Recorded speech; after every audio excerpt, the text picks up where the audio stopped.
I've been very fortunate that that's always been my goal. It's always been the apex of my desires, is to be in love, to be loved, to seek love, to give love. I mean, there's lots of really simple rules to this world. Hello there, my friend. Welcome back to Adventures in Wellbeing.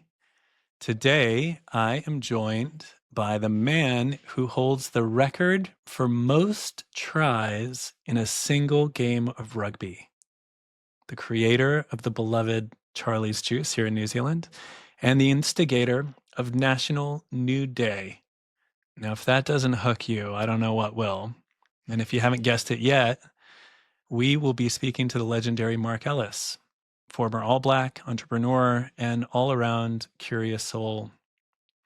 In this conversation, we dive into the mindset that carried him to the top of elite sport, business, and life. We touch on the importance of sweating daily, chasing love, staying humble, and never losing your sense of play. Marc shares raw insights on resilience, raising grounded kids, staying balanced in a chaotic world, and why dreaming big is still one of the most radical things we can do. Now, believe it or not, you fuel this conversation through your support. So it would really mean a lot to us if you took a moment to subscribe if you haven't. And without further ado, I so enjoyed this conversation, and I have a feeling you will too. It is time now for Mr. Marc Ellis. Enjoy. All right, Marc Ellis, welcome to the Sauna Sessions. Thank you. It's a lovely place to be. Hey, man, I wanted to start with a question. I'm looking at a guy who is probably in his 50s and is fit as a fiddle. What is it that you learned from being a professional athlete about health that has carried through and is still relevant to now? I don't know. I've just always been somebody who needs to sweat. And I know when my balance is right intrinsically, and there's a balance between physical, mental, spiritual, and the thing that's above it all is you've got to be searching for love, you know. And if you're fulfilling that mandate through the various channels that you live life on, then you're in balance. And it's just, you know, when you're on, you know when you're off. And it's just an intrinsic thing that's always been there. But I need to sweat every day. And so up until 4 months ago, when I ruptured a patella tendon, which is a bugger of a thing, a lot worse than getting a half knee replacement. That was just 4 months ago. Yeah. Wow. Well, coming up to 4 months. Yeah. So I haven't done any exercise for 4 months, and it's been really interesting, really challenging to sort of, I'm not sweating unless I get in the sauna. Yeah. So I'm looking forward to starting running in another couple of weeks, but I have to run every day. I love it. Yeah. For the mental side, it's mental more than physical. It's just the fact that you can go for a run, sweat, do some weights, which are not quite what they used to be, and then come and have a sauna. And I love contrast therapy too, so we do ice baths every day or every second day too. One of the it's funny you mentioned injury, because one of the motivations I have when I don't really necessarily want to do a workout or move or sweat, one of the motivations is I can't always, because like when you're sick, you can't, you know, and when you're injured, you can't. And, you know, there are all these moments in our lives where, you know, for whatever reason, we just can't move. And actually in the back of my head, I go, you know, if I can, I should. You know? Yeah. And I definitely think there's not many reasons why you can't. you know, it's true. You're making excuses 9 times out of 10. Yeah. You can. Yeah. If you can think about it, you can do it. Yeah. So you might as well jump on it.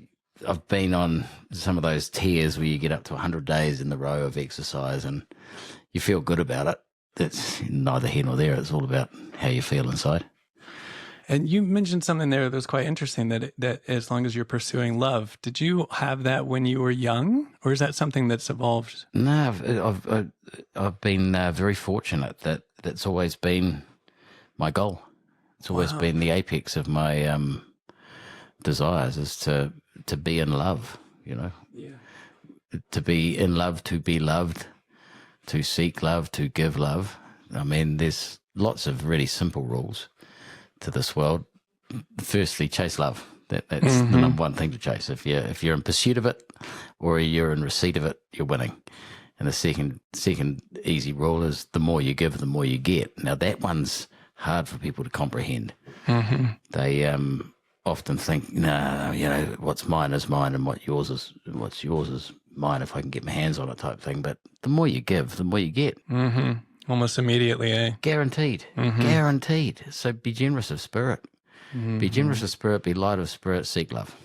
And what does that look like now in these days? Where is it that you give love, and where is it that you receive love, and what does it look like? Obviously, family and loved ones who are around you on a regular basis are, the perfect recipient and the perfect investment, really. It's interesting about teenage children now, and sort of helping them navigate through the teenage years is slightly more challenging for them than the early years, which was about effectively teaching the foundation stone, which is your values and your morals, and putting some framework up around that. But I think it was Kipling who said, give me a boy at least 7, I'll give you the man. And I believe in that. I think those fundamental learnings that occur at a very young age. Now my son, I can say to him, hey, what did you do? I caused a bit of this is his usual routine, because he's a bit like his dad. He's trying to get on, he's at a boarding school. So he's only fourth form now, trying to get on the radar of the big boys, There's a fine line between getting on the radar and getting a clip, and he's got a few clips. I'm saying, hey, well, guess what? Do a better job, right? Get on the radar. And so he's learning that fine balance. But largely my job as a father is done. He knows the rules, he knows the morals, he knows the values, he knows what's right and wrong. He phones up and he knows the answer I'm going to give him to any question he asks. So really, I'll be there for anything, of course, but my job is to sit back and watch this remarkable show. What do you think's been the most important things of those morals and values? Has there been something you've told him that you felt was of the most importance? Empathy is a really important thing to teach a kid, I think. Empathy, and if you've, made a mistake, put your hand up, own it. To see you and to see them and to feel what they're feeling. I think that's a remarkable gift, and everyone's got it in them, but you've got to tune into it, and you've got to want to tune into it. And so I think in order to do that, you've got to be humble. You've got to respect people of all walks of life, and you've got to have a bit of that sort of interest in diving down every rabbit hole that you see. And that's how I've lived my life. And, I think streetwise, over bookwise, I managed to bullshit my way through a degree. But the biggest learning I had was through the people I interacted with. And I'm drawn to a quote in Desiderata, which my father gave me when I went to university, which is a poem by Max Ehrmann. And it said, to walk with kings nor lose the common touch. And that, I think, is probably my greatest skill that I learnt through a genuine love of people at university. There were many people who came from, huge backgrounds of success or wealth, and there were people who came from absolutely nothing, and both of their company was just as enjoyable. Both of the lessons learned, both of the opportunities to engage, equally captivating. Love that. Was that the same, like when you played for the All Blacks? I would imagine a team is quite diverse as well. Yeah, it's like that's a bit like Lord of the Flies. You've got to work out where your position is. I worked out pretty quickly that if I make the big boys laugh, I get a bit of a free ride. So when I started out, I was in the laundry committee, which is effectively going around taking everyone's numbered jerseys and shorts and socks down to the laundry and getting them washed, and then putting them back outside their rooms with the jersey and the shorts, which is a bit of a prick of a job. So I was fed out to the lowest of the low. And by the time I finished, I was in charge of entertainment committee, which was effectively going around and ensuring that you had the right attendees to the party that you would have on tour.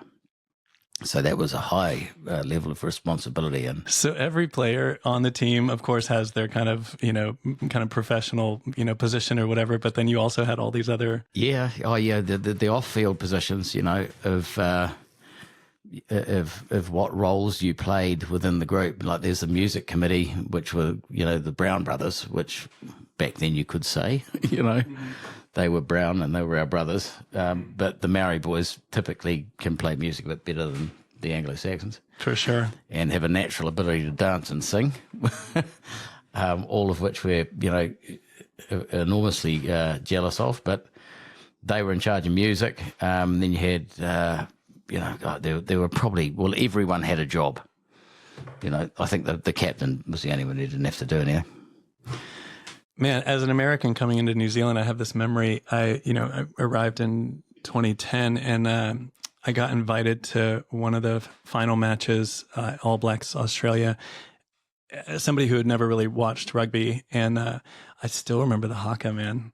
And I really want to know, like, because from the outside, I'm like, I've always wondered if, like, the players, is it like, hey, boys, time to practice the haka, and half of you are kind of like, whatever, or is it that it's like?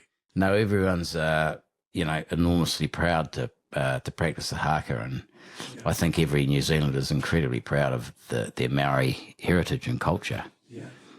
And it's actually a sad thing that there seems to be, a politically contrived sort of division that's been fueled a wee bit of late. Because from the practical perspective, Maori boys and Polynesians and Pākehā and Chinese and Indian, we're all the same. And we all know that in New Zealand. New Zealand's egalitarian. That's what you stand for. And yet we're getting, these political pricks bloody trying to, some of them, trying to, use it for gain. And the media's, not doing a particularly good job of amplifying it. Yeah, or sedating it. I mean, look, when you take your last breath, do you care about what house you lived in and what car you drove? No. Right? Of course you don't, right? So whose culture is richer? Maori and Polynesian culture, who row their boat out in Tolaga Bay, and grab a meal and bring it back to enjoy with the whānau, or, the Anglo-Saxon nuclear family with people desperate to jump on the treadmill and sprint till the day they die. No, it's just, why isn't the media, saying wealth is not a material possession? Wealth is a state of mind. It's the time you spend with your family. And yet they're perpetuating this myth that the only way you can be happy is to attain material. Yeah, or have a PhD or whatever kind of. Yeah. So that's the whole social media thing. Everyone now is, it's not so much keeping up with the Joneses, it's chasing the tail of the person who's got a better Instagram post, which is effectively, a picture of me showing you who I wish I was. It's fantasy land, nonsense. What do you tell your kids about all that? Like as they're growing up and they're walking into this world? Largely, they know the rules now. You just got to sit back and, let them navigate their way through. Yeah. But you don't want to be seen like you're too antiquated. But there are certain benefits in de-escalating that engagement with, the blue screen. Yeah. I mean, it almost seems like the deck's a bit stacked against us. You've got supercomputers using algorithms to amplify messages and kind of hack the brainstem and make sure that we're interested. And it's like, how do we, as a modern society, kind of manage these things without throwing them out the window or throwing them at the sky? I mean, the rumor I heard, and you'd probably know more than I, but it makes sense, is that, the one-armed bandits, which addict adults, who are cognizant, whether or not they're at the sharp, pointy end or the dull end, I'm not too sure, but nonetheless, there's adult brains that are getting addicted to the ding, ding, ding, ding, and the flashing lights and the sound, right? Yeah. And all those guys got whipped up by from what I understood, Silicon Valley kind of. Yeah, by Silicon Valley, and they started, building apps. And so there's a dopamine hit when you get a ding, and it's incredible, the investment and the knowledge and the thinking behind it. But, I didn't want my kids to have a phone until they were 16 or 18, and I'd talk them into it. They were cool, and then their grandmother bought them phones to be cool granny. And that really annoyed me. That's probably the biggest betrayal I've had from a family member. It's like, now you look at them and they're on this thing, more often than I would like. Need it because what if the bus breaks down? I went to school on 2 buses in Wellington. Took me an hour to get to my school. One of the buses caught on fire and burnt to the ground in front of us. Guess what happened? We stood by and waited for another bus to come. We didn't need a phone. It was an adventure. You tell your parents when you get home. So it's just made too easy. Even the tracking, right? The like Find My kind of, so that you can know where your kids are all the time and all this stuff. It's like elusive safety, isn't it? Sort of perverse, in a way. And the other thing I find is that, like, even on the high end, like my mother, for example, like for her, it's a way to stay connected to her friends, but it's this form of connection where we're connected, but not really. We're seeing photos and we're seeing images and videos and whatever. So we get the kind of dopamine hit of staying, in someone's lives, but not. Yeah. And then you've got that sort of contrived aspiration where people are purporting to be who they wish they were, and I find that most distasteful. Yeah. I really do. I mean, there's no humility in it. It's so in your face and so obvious what is happening that there's just no cool in it to me. It's just like, have a little bit of mystery, rather than everyone following each other. And it's a pissing contest as to who can post the best photo doing the most exclusive thing. It's vacuous. Yeah, totally. Everyone. Exclusive everyone, or wild everyone is doing it. And that's heartbreaking. Yeah. What's the state of, collective mentality of humanity when that's happening? It's amplified the ego. It's basically made us all, Yeah. And I mean, I thought it was bad, 10, 15 years ago when all the kids at school were getting a prize. It didn't matter where they ended up in the race, from 1 through 10, they all got a lollipop. It was, no. You can't homogenize. Some people I've never met a kid that doesn't have a gift in some area. Everyone's got a trump card, so go and find your area. Be curious, get out there and scurry around till you find where your skill is required and tap into it. So I thought that was really bad. But, then you get, what's happening in terms of the belief that we're all deserved of a role of this magnitude, and I should be the CEO of my own business, and I've got none of the skills to make it happen, but I believe I should be. And haven't you seen my Instagram page where I act like I am without, achieving any? It's fraught with danger, because 99% of people are probably not going to hit the targets they believe that they should be afforded. Yeah. So the mental health aspect of, building yourself up as an immortal, only to fail, must be, you're better to, start conservatively and beat your goals than to start like a king and miss it. Yeah. And we didn't have that messaging when we were kids. No, it wasn't there. It was free hit. It was just go and live your life, be good. It was very simple by comparison. Then you look back to the 60s when, our parents were in their prime, and you listen to the music of the Beach Boys and the Beatles, and the songs are all about love. And they're all about simplicity, and you can actually hear the words. And there's been an evolution to our generation and then to this generation, and it's just speeding up at an exponential rate. I wonder if we'll get a swing back. Like it feels like there almost could be, another round of the kind of, because the pendulum swings one way, and we kind of get too much of one thing, and then it seems to swing back the other way. And I guess the only thing that makes me think that is I see this kind of advent of, the use of psychedelic medicines, for PTSD and depression and things like that, and things that were illegal and almost not talked about are now kind of being seen as having some sort of value. And even places like aroha, just that there's a place where you can go and do holistic health and wellness is, in a sense, kind of the mainstreaming of kind of alternative values, Yeah, I'd love to see that just be on people's radars, and you can dip in and dip out. I mean, I've loved my week here. I'm awesome. An individual thinker. There's some things I drawn towards, some things I go, not so interested in, but that's perfect. But at the end of your week, you go, you know what? that I've learned something. I feel good. But you just got to be open to learn, never close the doors on learning.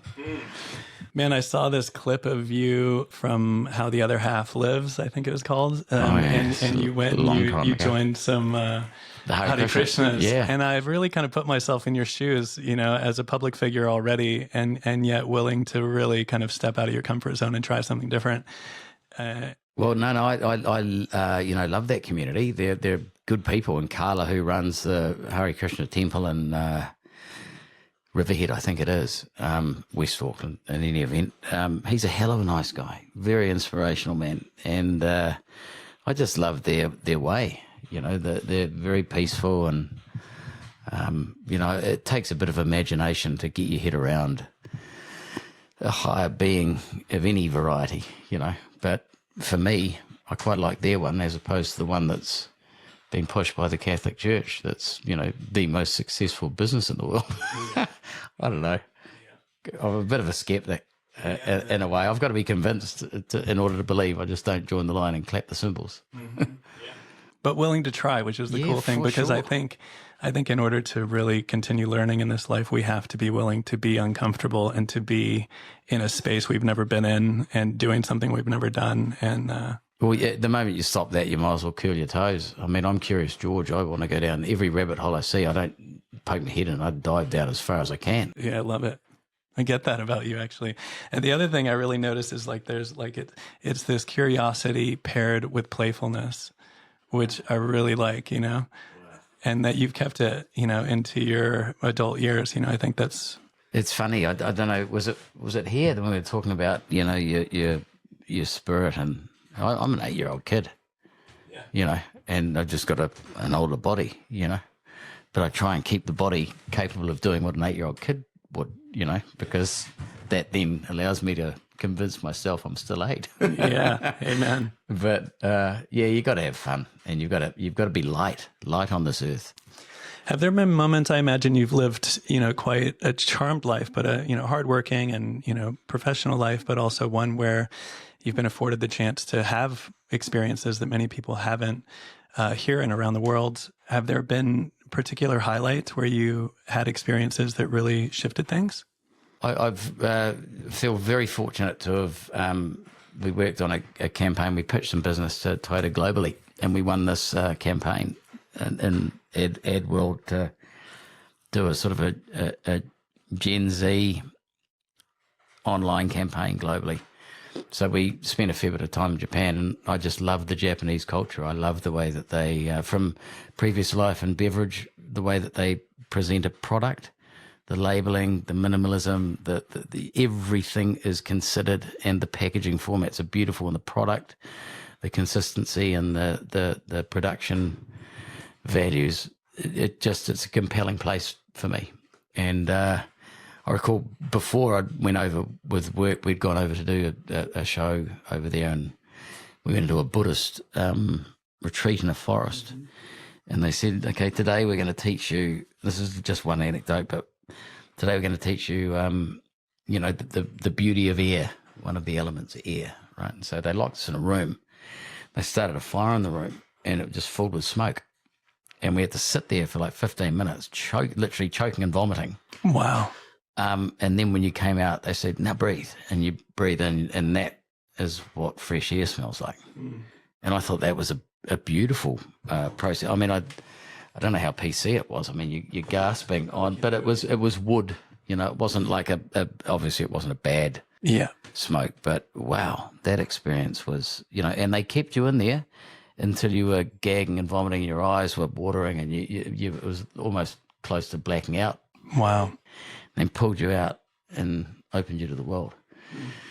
I thought that was quite amazing. I love the way that they present the bathing experience. Yeah, the onsens. The protocols and the behaviors around how to do things appropriately and properly. Yeah, cool.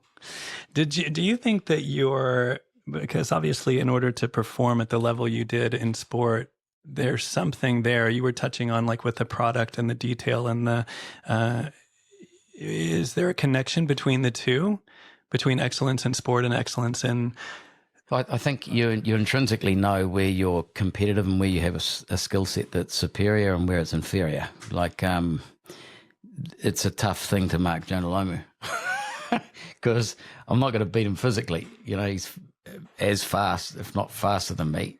He's bigger, stronger. I can kick better, but that doesn't really play much of a part, And but I can train harder. So I need my fitness to be, that was my thing, because I had to be fitter than everyone else. So that I knew in the last 10 minutes of the game, I gave up on reading the program. The program told me I was marking a guy who's twice my size every week. Mm-hmm. But I knew in the last 15 minutes, if I kept my cool and I kept my technique right and kept my cool, then that was my time. Mm-hmm. And they got a bit tired and the legs got a bit heavy, then I could be on top of the ground. Cool. But my only gift was I had a father who I thought was Batman. And it's hard to watch them age, because when you've had that perspective of them, and he's now 82, but he was strong and he was fast, and he gave me permission to dream. So he said, you can be anything you put your mind to. And I bought that. And so now my son, when I put him into bed, and my daughter, I say, if you keep going the way you've begun, you could quite possibly be the greatest man who ever lived. That's awesome. And it's a quote from Oliver Twist. Did your dad just say that once? No, he didn't say that, but he gave me permission to dream and gave me the ability to think that I could. Yeah. And that's the greatest gift you can give a kid. And so I've refined that, having heard it from a guy called Fagin, speaks to Oliver Twist when he comes to London and gets housed in basically a pickpocket's nest, and Fagin's the guy who runs it and sends the pickpockets out, and he whispers in his ear that quote. And I just think it's a beautiful, beautiful quote. Very cool. Yeah. My wife is telling me that one of the suggestions these days is you don't tell your kids they're great. You kind of applaud their effort. And it goes against everything. I'm like, I want to tell my daughter she's beautiful, and you're kind of meant to, and I keep catching myself doing it over and over again. But, you're meant to kind of applaud their work towards achievement versus you've already achieved. And Yeah. Well, I think that's probably pragmatic, Applaud them in aspiring to their goal rather than saying you've hit it already. Mm-hmm. Makes sense. Mm-hmm. But it's so impossible for a father not to tell his daughter you're the most beautiful thing. Yeah. Maybe a bit of both will slip out. Yeah, and that's not a bad thing. Was it easy for you to go from sport to business? It felt natural. I think we were talking. We were talking the other day about that doubt voice. Mm-hmm. Until I finished playing, my voice inside was, "Give me the ball. I'll be the guy who scores the winning try." Then at the end of my career, it was, "I hope I'm not the guy who misses the losing tackle." And that's when it's time to get out. It's the top 2 inches, in all sport that makes the difference. I mean, everyone's physically the same, mentally the same. There's no astronomic humans, who are just that much better. Jonah was probably the closest thing we ever saw, just in terms of physical specification. But there's, on the whole, 99, and now that it's professional, that gap's got even closer. So nobody's remarkable. It's to do with your pip. The whole world's to do with your pip, This is just a carcass that does what the pip commands. Insanely powerful, eh? Yeah, it's wonderful.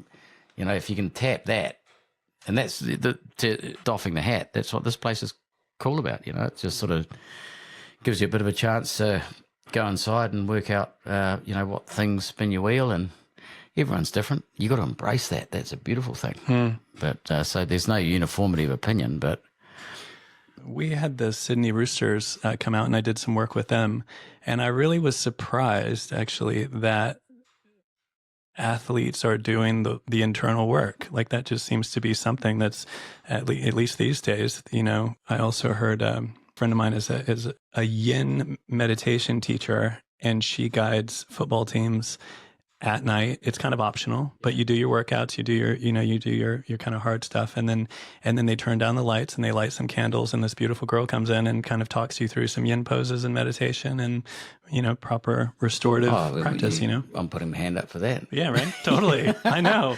But I guess, Well, it was funny because when it was amateur and even in the early days of professionalism, I had 5 years of each. When it was amateur, your reward was a few beers at the end of the game, right? And so playing for Otago, of which Queenstown is part, playing for Otago, you'd come off the field, and in the amateur days, if you won, you'd get a pat on the back and somebody would buy you a beer. And if you lost, you'd get a pat on the back and somebody would buy you a beer.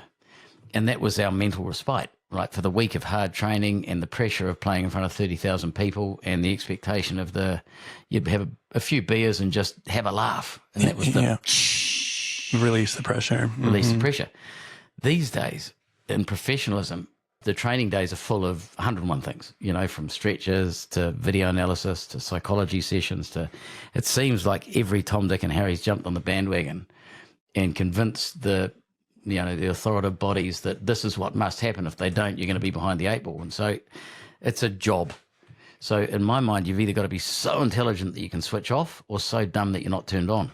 But if you're somewhere in the middle where I was, it becomes too tiresome and too much. Mm-hmm. So I'm not surprised to hear that they're doing a lot of mental health work or internal work on themselves, because I couldn't do it. My release was to have a few beers at the end of the week. Now that's been knocked on the head. I don't know how you would get rid of that. Yeah, needed. So, and now that it's been exacerbated by a day full of regimen and regime and 101 different things you need to do in order to be competitive, that must just build and build and build and build. Yeah. Do you remember the difference in a stadium that was hometown New Zealand versus a stadium in South Africa or something like that? And what impact did your environment and the crowd and the onlookers have on you, and how'd you deal with that? We were playing at Carisbrook in Dunedin, which is long since gone. But back then it was full of students, and I was a student. And they would come wearing overalls. Most of them had a bike tube down the inside of the overalls with a plastic container that they had a loop tied around, and so they could just have a piddle while they were standing at and they didn't have to go anywhere. Mm-hmm. And they'd be, sneaking in watermelons that had been injected with about a litre of tequila, and, and then they'd bring in couches and light the couches during the game. The couch would be on fire, and they'd be throwing abuse and every other thing around the terraces. So it was my zone, it was like and the Otago team back then was 13 or 17 out of the squad were students. So that was an amazing environment. I remember one game I was playing and this guy came tearing across the field doing a streak, and I went, shit, there's a bloody nudie on. And it was my flatmate. He went past going, hey, boy, And so you sort of, it was an amazing environment, that one. And then you go to international grounds like, Twickenham or Ellis Park or even Cardiff Arms, where the Welsh sing. And it's, you just go, this is an amazing thing to soak up and experience. Mm-hmm. But playing at home in front of your home crowd was, it was pretty special. Yeah. So even when it wasn't your crowd, the energy of the crowd and just being within that kind of container was still powerful. Incredible. And when you're under siege as a team, that brings you in tighter. So, I think most of the guys had that siege mentality, right? Oh, it's us versus the rest of these pricks, So you come in quite tight, Yeah. And you can enjoy, and there are some pretty hostile grounds. Twickenham is a bit, the Poms for supposedly having, good behavioural standards, that can be a bit rough. Some of the South African grounds but they're funny, the South African grounds, like they're just giving you the razoo non-stop, And then the Aussie crowds tend to be a bit more, highbrow, because they're all private school. Rugby's private school, as it is in England. Mm. Soccer's the blue collar, which is why New Zealand and South Africa have such a bond, because it's blue collar, and nowadays it's everyone can play rugby. In South Africa, when I first toured in 1992, blacks weren't allowed to play. Right. Now they can. It's truly egalitarian as a sport. It's all shapes and sizes. The short, fat guy's got as much chance as the tall, skinny guy, and from all backgrounds. That's a beautiful thing. And did those teach you the confidence and comfort to be in the public eye? It's funny, the rugby thing, you might be recognised in and around Dunedin, but, we would always, after a rugby game, we'd go back to our student flats and get changed into our civvies and then go out, whereas some of the guys would wear their Otago blazer out No. We're students, mate. We're going to go back. After the court session, we'll tear back, get our civvies on and just go to our normal student pubs. Mm-hmm. So there might have been a few people who knew you there, but it wasn't until we did the TV stuff and got on the idiot box that people recognised you. And I don't think that there's a price that you can put on your anonymity. Mm-hmm. I recall my girlfriend at the time being offered a TV, and I said, "Don't do it, babe. You don't need to." Because I'm lucky I've got a gregarious, outgoing personality. But if you're a bit more measured, and because the shows I was doing was me dialing up my personality and being myself, largely people knew you, so they'd come up and go, "G'day, Macca." Whereas if I went to the pub with Jeff Wilson, who was a winger, they'd come up and they'd be asking him the questions because I've seen you and I know who you are, but I don't know anything about you. So it was a very fortunate experience to do TV where you portrayed yourself effectively dialed up, and to be of a disposition that it was easy come, easy go. Yeah, g'day, how are you? And for that to be a natural thing. Cool. What is it? Give me a typical day for Marc in terms of wellness, and what is it that supports you and lifts you up in a day? Look, I've got to be working toward a goal, and I've got more patience these days than I once had. I used to be a bull at a gate, and if things didn't happen every day, that was a problem for me. But now I can work toward a longer term plan, and so I like to have those, and I've got a couple of them. But largely, I like to be physical every day. At the moment, I'm rehabbing this bloody leg, so that gets me to the physio every day. And we got you a spider bite. Yeah. I got white-tailed. Yeah, you did get white-tailed. That'll slow me down a bit, but doing that, which involves a bit of rehab and then sauna, ice bathy type zone where you can just chill and get creative and think. So I've got a couple of businesses that we're sort of trying to get off the ground, so I can be as busy or as relaxed as I want to be. Mm-hmm. But in the end, you get out what you put in. So it's nice to be in a position when you were 30, it was all about, I want it now because I've got to make this happen. Now at 53, I've made it happen, so I can relax and sort of pick and choose a wee bit. Use what you've learned. So you're so chilled at this age by comparison to the young you. If you could go back and give them some advice, it'd be go bloody harder so I can be more chilled earlier. Yeah, cool. That's good advice. But go hard when you're young, when you've got the fire. Yeah, for sure. And don't take no. If you give yourself permission to dream it, I've never met anyone who's had a serious dream that they haven't ticked. You tell me one person. Yeah. No one. So if you hold it for long enough. Why don't you let yourself dream? Yeah. We dream too small, eh? Yeah. I mean, the kids who come and speak to me, I know what I'm good at and I know what I'm not good at. And I'm a damn sight worse at, I'm not as good at more things than I am good at. Does that make sense? Mm-hmm. But one of the things I'll say to kids who come and have these aspirations is lie on your back and stare at the blue sky and dream. Mm-hmm. And spend a lot of time doing that. And if they can't, that's a more important lesson to me than, being good at numbers or being legally smart or being necessarily a competent salesman. You can buy that. But if you've got the dream, if you can Ronald Reagan it, and get people to join you behind that dream, point them in the right direction, you got to snuff. Yeah, the other thing I notice about that, or I even notice in myself, is like getting back to the kind of screen idea, is that we always have something that we can always be learning on a screen something. And even when you're trying to be productive, you can be sucked into the void of feeling like you haven't learned what you need to learn to do the thing that you really want to do. And I feel like exactly what you were saying, which is just allow yourself to lay down, look at the sky and dream, is like the space. It's almost like some might consider the space of nothingness or boredom, but it really is where true creativity and true kind of insight seems to come from. Yeah, well, that's my sauna time. I don't plan a creative moment. I just, at the end of the day, when I've earned it, I'm sitting in the sauna, I've got 15 minutes to think whatever I want to think. And typically I find a lot of good ideas come in that space. It's only 15 minutes a day, but it pays the bills, that 15 minutes a day, It's the one coming up with all the bloody silly ideas. Yeah. So cool, man. So good to chat with you, man. I really appreciated the part that stood out was this pursuit of love. And a lot of times I'll ask people kind of what their worldview is or what spirituality means or what is that grandest of grand. And you might add if there's anything to it, but I really sense that you have that as your North Star. Yep, I'm lucky. The gratitude that I gave the other day was for my balance part that always keeps me pointing at due north. Mm-hmm. And I know intrinsically when I'm off by, half a degree. Mm-hmm. So it always keeps me pointing that way. But, I mean, if the world can fall to bits, but if you've got somebody who loves you beside you, you're winning. Totally. So love is what you should pursue at all costs. And I've often said, and it's a bit of a cliche perhaps, but I'd prefer to live in a tent with a woman who had my heart than in a castle with a woman who didn't. Mm-hmm. Amen. And so put me out in that field in a tent with a beautiful woman whose heart and mind are akin. I take that every day. 110%. Amen. Thank you, bro. No, my pleasure. It's cold plunge time.